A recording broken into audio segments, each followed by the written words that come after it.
Alright, so my bike has a little over 25,000 miles. What I'm doing is I took the clutch out from the drive, and I need to basically, what I want to do is I want to re-grease the bearings in here, but to do that I need to basically take the clutch apart. So I'm going to show you guys that. So this nut right here, this is a 39mm nut. I have a 39mm socket. I'm using a little impact driver. When you do this, because of that, there's a spring in here. This big spring in here, behind here. You have to be careful, because when you take this off, the spring will basically shoot this clutch shoe up into your face. So what I do is I step on it to hold it down. Use my impact driver. Alright, so that's off. And the spring, and you see it kind of jumped up there. Okay, so that's easy, huh? 39mm. You want to replace the clutch shoe. It's pretty easy. All you have to do is, once you take this off, all you have to do is unclip these little clips here. These little clips here, 3 of them. And you can do that with a little flathead screwdriver. Just stick it in there and pop it off. Actually, let me do that. That's a pretty quick thing to do. So when you do that, watch out, because sometimes they could go flying, and you could lose these little clips.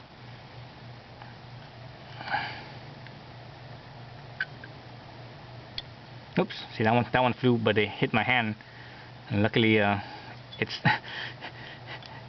ended up right under my nose.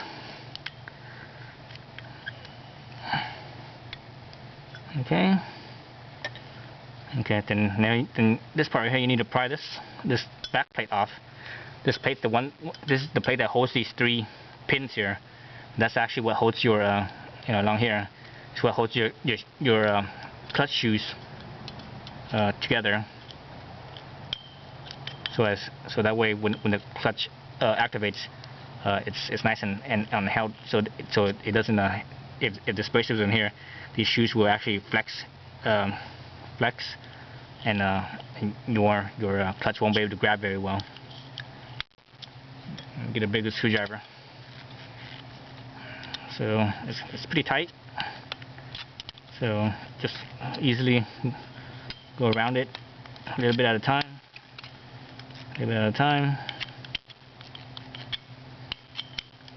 You don't need to force anything. If you have to force stuff, that means that you're doing it wrong. You're going to damage something. You're going to bend something. That one's off already. It's probably caught up in a burr or something like that, so I'm guessing. Okay. So these are your clutch shoe springs right here. That's what at whatever given RPM of the clutch, after so much RPMs, the centrifugal force will push the clutch out. So the clutch right here will actually come out. It'll come out like that, and it engage the belt. I mean the bell, the clutch bell. So this is what holds it in. After so many RPMs, it'll push out to that, and under whatever the RPM is, it's usually around 2,000. These springs will pull the shoes back in. So again, if you need to take the springs off, basically just pop. Same thing. Just pry these off. All 3 of them. Then once you do that, you can actually slide the shoe right off. You can slide that shoe right off.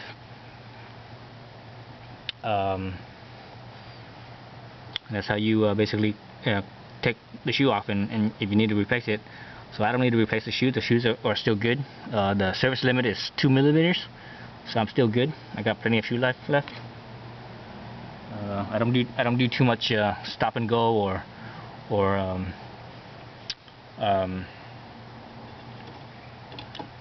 too much city riding, so my shoes are pretty good. So this is your main spring right here. This is what pushes this pulley together. That's what squeezes your belt together as the belt as the variator opens up and the roller weight pushes it out. It takes up space on the front of the pulley. The rear pulley will actually close in, and it actually opens this up right here, and it opens this up and it pushes against the spring. So that's how that works. So let's take that off. Let's see how much. There's some other stuff you can take off right here, but I'm not going to worry about that because that's basically that whole one piece right there. So I'm not going to mess with that. Maybe I do have to mess with it. Yeah, I think I do.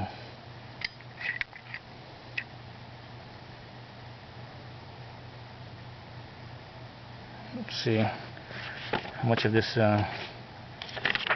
needs to be removed.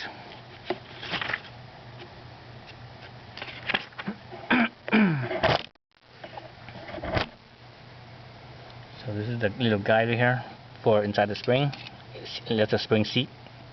It sits there. This little piece up here, and let the spring sits as well.